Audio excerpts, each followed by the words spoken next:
Final countdown to a pair of historic hearings in Washington. Former special counsel Robert Mueller testifying tomorrow, and he will not be alone. In about 9 hours, Mr. Mueller will, for the first time, take questions about the Russia investigation and most likely President Trump. His longtime deputy will be right there with him, but tonight nobody knows where this testimony will go or if the former special counsel will choose to say anything we don't already know.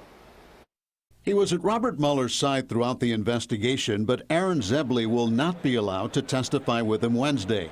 Mueller's late request was rejected. His deputy can be there to advise him, but Mueller will be the sole witness. Adam Schiff is chairman of the House Intelligence Committee. But our intention is that Mueller do the testifying and not have someone else do it for him. Mueller will testify first before the Judiciary Committee, on which Debbie Murkesell-Powell and Ted Deutsch are members. They're expected to grill the former special counsel about his 450-page report, which did not identify evidence of a conspiracy between the Trump campaign and Russia, but did lay out 10 acts of potential obstruction of justice by the president.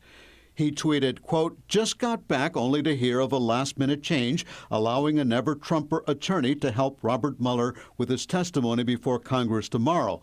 What a disgrace to our system. Never heard of this before. Very unfair. Should not be allowed a rigged witch hunt.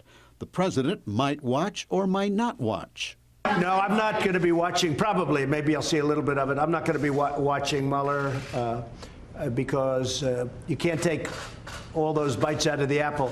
We had no collusion, no obstruction. We had no nothing. We had a total no collusion finding.